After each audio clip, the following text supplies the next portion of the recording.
Welcome back to the deep dive. Today, our mission, well, it's pretty specific. We're going way back, over 200 years, actually, to look closely at just one Supreme Court ruling. Just one, but it's a big one. Oh, absolutely. A judgment that didn't just change things, it fundamentally reshaped the U.S. government. And in doing that, it created, you could say, the judiciary's most potent tool.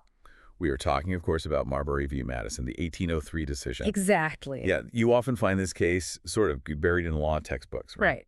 Dry stuff, usually. But if you stop thinking of it as just some dusty old legal case and see it for what it was, which was this incredibly high-stakes political chess game, then you realize, wow, this case decided who really gets the final word in American law. So that's our goal today. We want to unpack how this forgotten appointment, really just a piece of paper with a seal on it, ended up establishing the power of judicial review. It's fascinating. And the paradox is just, it's kind of mind-blowing when you think about it. You've got this one annoyed guy who didn't get his job. Well, you're Marbury. Yeah. A political grudge match between huge figures and a Supreme Court that, honestly, up to that point, it was pretty weak. Arguably the weakest branch. Definitely not the powerhouse it is today. And somehow the result is the court standing up and basically saying, for the first time ever, hang on, we decide what the law is. Yeah, a really bold claim. So this deep dive, it's all about understanding that intricate dance, the legal steps, the political maneuvering that let Chief Justice John Marshall just seize that power. And give the judiciary the kind of constitutional footing, the legitimacy it still relies on. Right. And it's so important to get this. Yeah. It wasn't just, a simple legal ruling. It was a deeply political move. Marshall knew he had to make the judicial branch an equal player to make sure it could hold the president, hold Congress accountable to the Constitution. So if you, the listener, want to really grasp American checks and balances, or why the written Constitution is supreme, or even how constitutional courts work around the world. This one case, Yeah. it's the key. Okay, so let's dig into that setup. We need to understand the political climate back in 1801. Because saying it was tense, well, that's putting it mildly, it was explosive. Oh, absolutely. This wasn't just a handover of power. It felt more like a revolution to the people involved, a kind of ideological overthrow. You had two camps, right? Exactly. You had the Federalists, led by the outgoing President John Adams. They believed in, a strong central government. Right, a powerful national government. And then their rivals, the Democratic Republicans, led by the incoming President Thomas Jefferson. Totally different vision. Agrarianism, states' rights. Much weaker federal government. Yeah. And they didn't just disagree on policy. They genuinely saw each other as, fundamental threats to the whole American project. Wow, so when Adams lost that bitter election of 1800. Panic stations for the Federalists. Total desperation.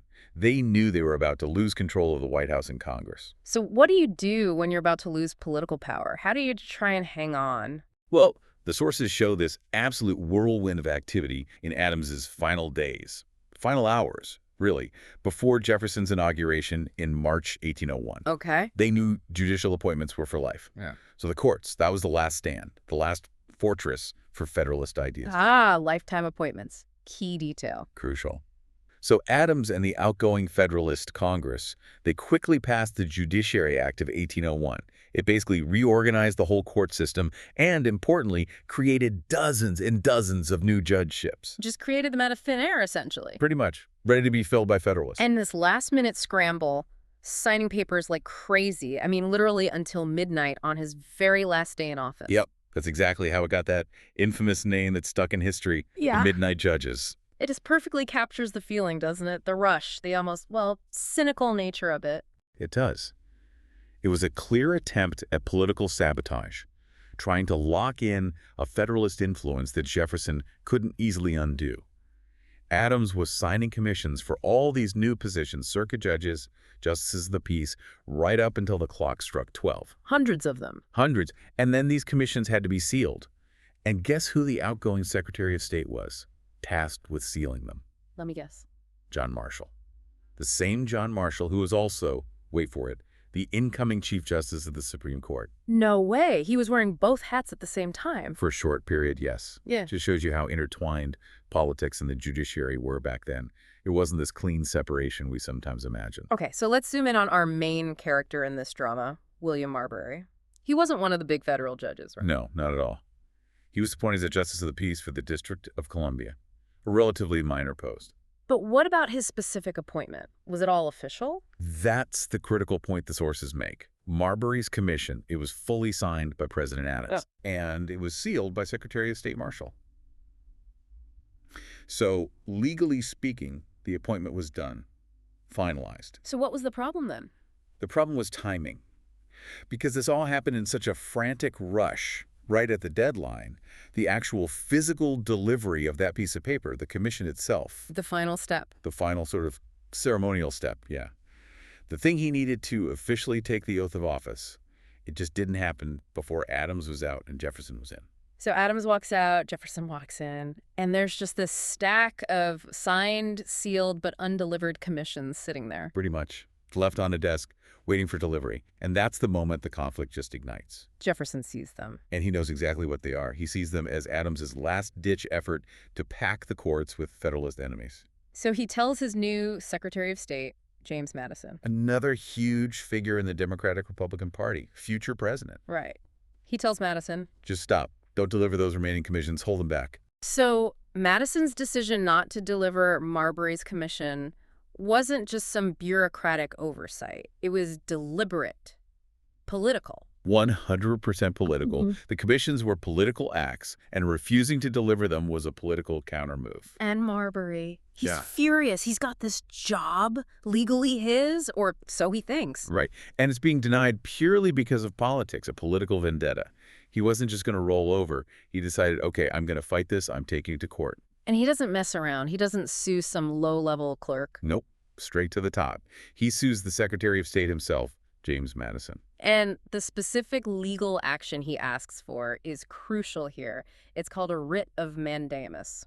We really need to pause and get clear on what that means, because it's like the ticking bomb in this whole case. Yeah, a writ of mandamus. Yeah. It's not your everyday legal tool. It's pretty extraordinary. Think of it basically as a court order.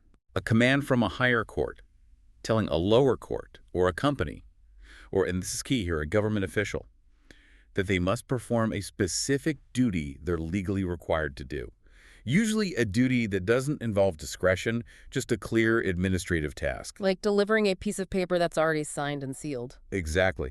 Marbury was asking the Supreme Court to issue this writ, this command, ordering Secretary Madison to perform the duty of handing over the commission. Okay, so why does asking for that specific thing immediately escalate everything and put the case right on the Supreme Court's front step? Why not start lower down? Because of how Marbury brought the case. He used a particular law, Section 13 of the Judiciary Act of 1789. The old Judiciary Act, not the one Adams just passed. Correct, the original one from 1789.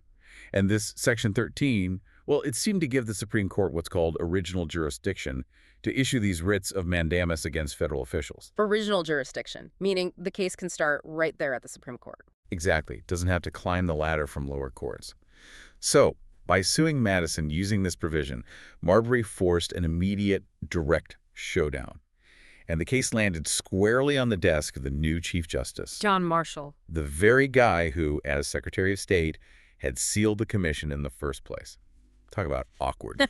Okay, so the political time bomb has landed in the Supreme Court. You've got Chief Justice John Marshall, a committed Federalist. Adams's guy, basically. Right. And he's now facing this intensely hostile administration led by Thomas Jefferson, who happens to be his political arch-rival and his cousin. Yeah, the family dinners must have been fun. So the sources frame this as Marshall facing an impossible choice. We need to really dig into why it was so perilous, not just for the case, but for the court itself. Yeah, the impossible choice language is spot on. Because you have to remember what the Supreme Court was like back in 1803. It wasn't the respected, powerful institution we know now. Not at all. It was weak, really weak. It had no way to enforce its decisions. No army, no marshals really answering to it directly. It just didn't have much institutional muscle compared to the president or Congress. So Marshall gets this case, and he realizes instantly this isn't really about whether Marbury gets his little justice of the peace job. No, the stakes were way, way higher. He knew this was about the survival and the future authority of the court itself. Could it even function as a co-equal branch, or would it be crushed by politics? Okay, let's break down the traps he was in. The sources lay out two main scenarios. Scenario A, Marshall follows the law, finds Marbury has a right, finds Madison acted wrongly, and issues the writ of mandamus, orders Madison to deliver the commission. Right. Seems like the legally straightforward path. Yeah. But politically disastrous. Why? Because everyone knew, or at least strongly suspected, that the Jefferson administration would simply ignore the order. Just ignore the Supreme Court. Absolutely. Jefferson detested Marshall. He saw these Federalist appointments as totally illegitimate midnight maneuvers. Complying with a court order to deliver one would be like politically surrendering to Adams's final act. It just wasn't going to happen. Okay, so if Madison, under Jefferson's direction, ignores the Supreme Court's direct order, what happens to the court? Catastrophe, utter humiliation. The court issues an order, the executive branch thumbs its nose at it. Right. It shows everyone, the public, Congress, the world, that the Supreme Court is powerless, that its rulings don't actually matter if the president disagrees. It would basically confirm the court is just a paper tiger. And Marshall's whole project of building up the court's authority and prestige. Shattered, Uh. potentially for good. All to get one guy, Marbury, a minor judgeship. That was trap number one, the trap of humiliation. Okay, so that option looks terrible. What about scenario B? Marshall just says, nope, sorry, Marbury, can't help you. You don't get the job. He refuses to issue the writ. That looked just as bad, but for a different reason. If Marshall backed down, if he refused to intervene, What message does that send? it signals that the judiciary is too weak, too scared to defend citizens' legal rights against political power plays from the executive branch. It says the court can't or won't stand up to the president, even when the law seems clear. So it would basically be admitting that, yeah, political convenience or executive muscle can just override legal rights. Exactly. It would mean the court is basically abandoning its core job, upholding the rule of law, protecting individuals from the government acting illegally. Just to avoid a messy political fight with Jefferson. Right. So either way, the court loses. Option A, humiliation. Option B, admitting weakness and irrelevance. Marshall was stuck. He desperately needed a third path. A path that could somehow assert the court's power without triggering that direct confrontation he knew he couldn't win. Precisely. And this is where Marshall's genius comes in, right? He realized the real issue wasn't Marbury's job anymore. No, he saw the bigger picture. This was about defining the fundamental role and authority of the judicial branch in the American system. Was it just supposed to settle minor disputes? Or did it have a higher constitutional purpose? Jefferson and his allies, they wanted to keep the courts kind of weak, didn't they? Just handling technical stuff. Yeah, they saw the judiciary potentially becoming too powerful, unelected judges interfering with the will of the people expressed through Congress and the president. Marshall sensed that Jefferson wanted to basically sideline the courts, make them administrative bodies, not real checks on power. So the fundamental question Marshall decided to tackle wasn't, does Marbury get his commission? It was. It was. Does the Supreme Court have the inherent right, under the Constitution, to review an act of Congress and decide if that act is valid? Can the court say, Congress, this law you passed violates the Constitution, so it's void?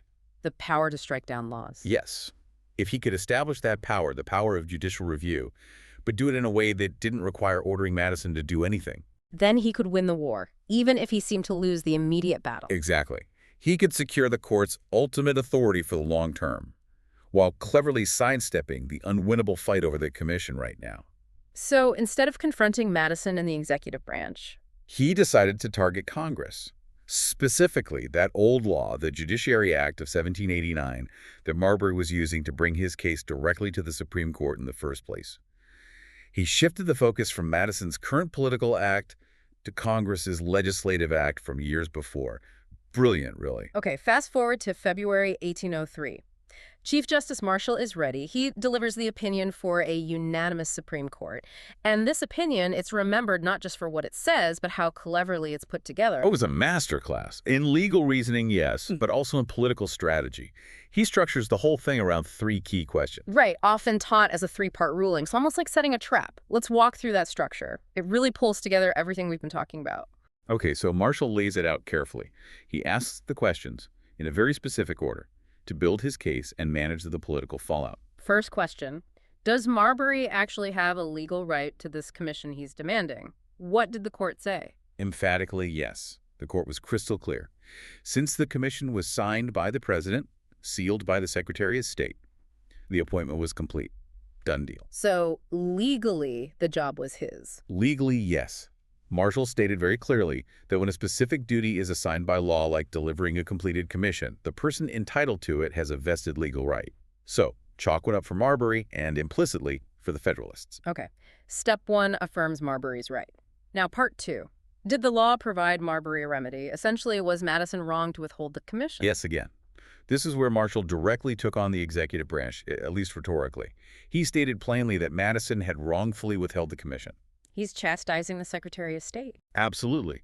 He declared that nobody, not even the president's cabinet officers, is above the law when it comes to performing these kinds of legally mandated, non-discretionary duties. So this part asserts the court's power to judge the actions of the executive. Crucially, yes. He's saying we, the judiciary, can review and rule on the legality of what you guys in the executive branch do. It's a huge statement about the court's place in the system. He affirms Marbury's position legally and morally. Okay, so far, Marbury's winning on points. It really sounds like Marshall is building up to issuing that writ of mandamus. It totally does. He's basically said Marbury has a right, Madison violated that right, and the law should offer a remedy. It seems inevitable he's going to order Madison to act. Which would lead right back to that political disaster, that humiliation we talked about. Exactly. But this is where Marshall pulls the rabbit out of the hat. The brilliant pivot in part 3. The third question. The third and most critical question. Does the Supreme Court actually have the authority to issue this specific remedy? Marbury is asking for this writ of mandamus in this type of case. So it's not about whether a remedy exists, but whether this court can provide this specific remedy in this specific way. Precisely.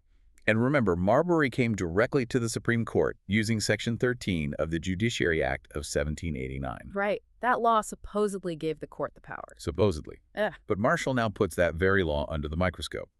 And he asks, is Section 13 itself consistent with the Constitution? And this hinges on the court's jurisdiction, its power to hear cases. You mentioned original versus appellate jurisdiction earlier. We need to nail that down. Yeah, it's fundamental. Jurisdiction just means, does a court have the power to hear this kind of case? The Constitution in Article 3 spells out the Supreme Court's jurisdiction very specifically. It lists certain types of cases where the Supreme Court has original jurisdiction, meaning the case can start there. Right, like cases involving ambassadors or when states sue each other. Very limited list. And the Constitution says for all other types of cases that fall under federal judicial power, they have to reach the Supreme Court through appellate jurisdiction, meaning they have to be appealed up from a lower court first. So what was the problem with Section 13 of the 1789 Act? The problem, as Marshall saw it, was that Section 13 tried to give the Supreme Court the power to issue writs of mandamus against federal officials as part of its original jurisdiction. But issuing a writ of mandamus against a cabinet secretary wasn't on that short list of original jurisdiction cases in the Constitution itself. Exactly. So Marshall concluded that Congress, in Section 13, had tried to add to the Supreme Court's original jurisdiction beyond what Article 3 of the Constitution allowed. So Congress passed a law that expanded the court's power in a way the Constitution didn't authorize. That was Marshall's bombshell finding. Congress had overstepped its bounds. It had passed a law that was in conflict with the Constitution. And if a law conflicts with the Constitution? The Constitution has to win. Marshall declared that the Constitution is the supreme law of the land. Any ordinary law passed by Congress that violates the Constitution is void, invalid, unenforceable.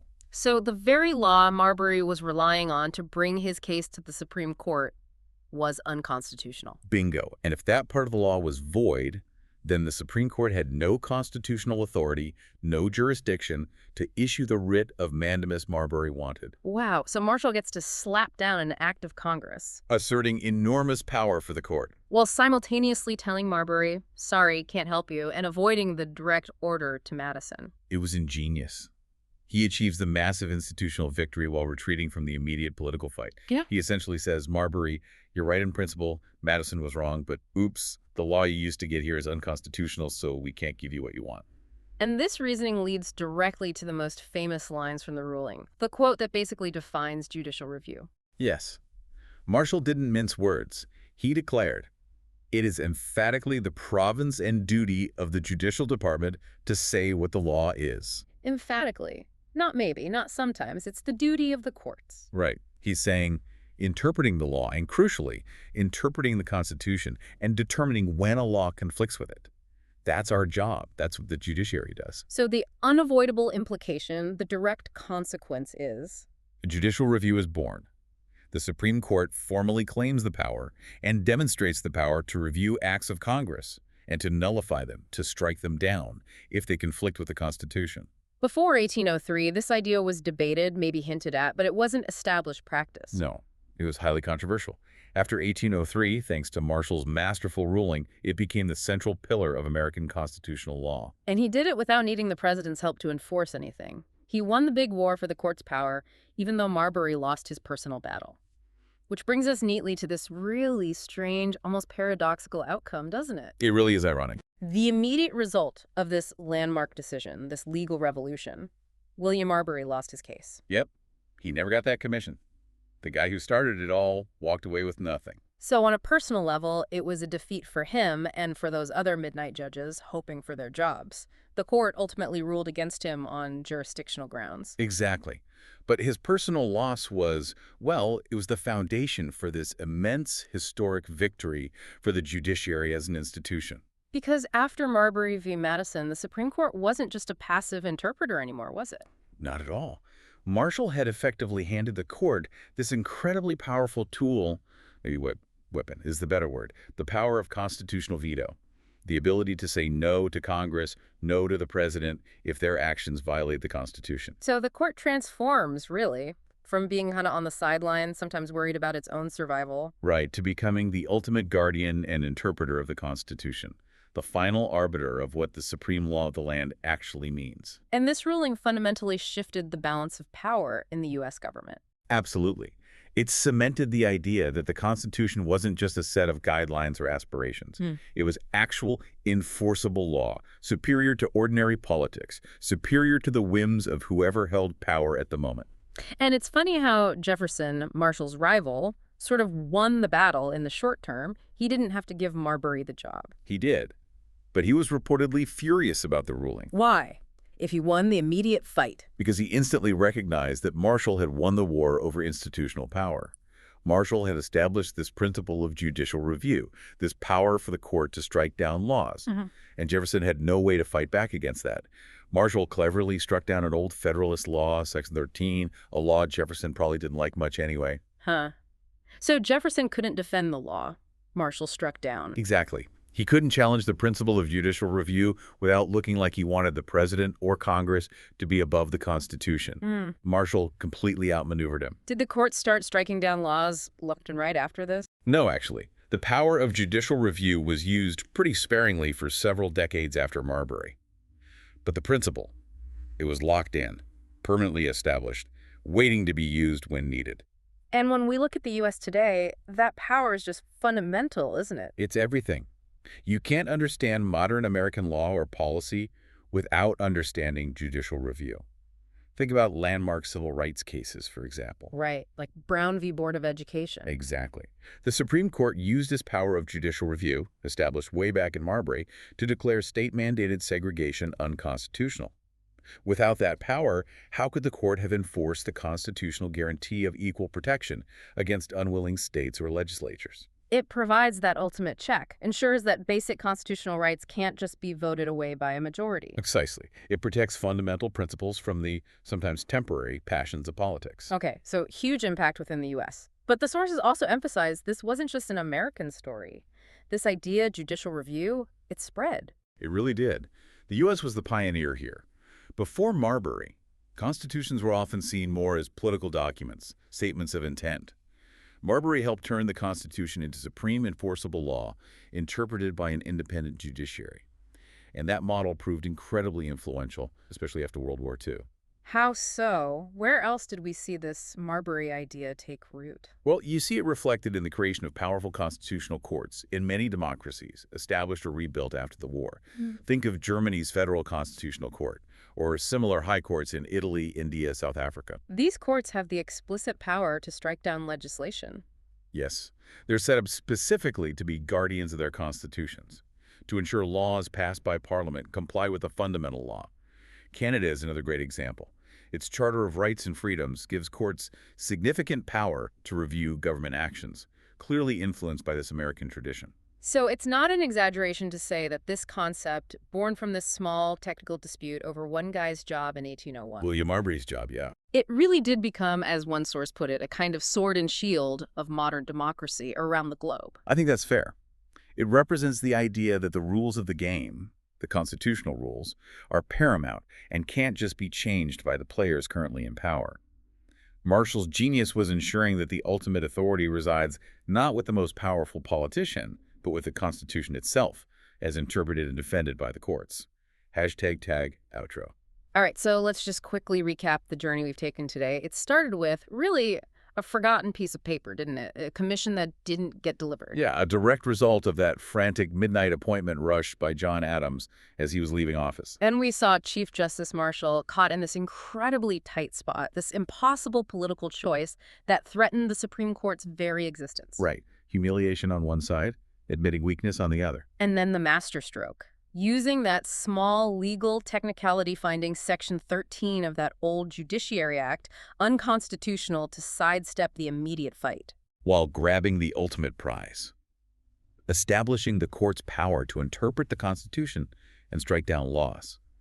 Marbury lost out, personally. But the judiciary gained its most significant power, judicial review. Yeah. It's just fascinating, isn't it? How sometimes the cases that seem minor or purely political at the time, they end up defining the entire structure of government for centuries. It really shows that history can turn on these seemingly small hinges. This wasn't some grand case about war or economic crisis. It was about one person's appointment. But Marshall saw the opportunity. He seized that chance, didn't he? To define the court's role, to make sure it could stand up to the president and Congress and defend the Constitution. He absolutely did. So maybe here's a final thought for you, the listener, to chew on. Imagine if Marshall hadn't been so strategic. What if he had just issued that writ of mandamus to Madison? And what if, as expected, Jefferson had just ignored it, leaving the court completely embarrassed and powerless? How long would it have taken for the judiciary to recover from that kind of public humiliation? Decades. Would it ever have gained the authority to effectively challenge Congress or the president again? Marshall's decision to prioritize the court's long-term power over Marbury's immediate claim. Well, it changed everything, not just for the U.S., but arguably for how constitutional democracy works worldwide. A really profound point about the nature of power and strategy in law. Thank you for joining us on this deep dive into the judgment that truly created modern judicial authority. Glad to be here. We'll see you next time.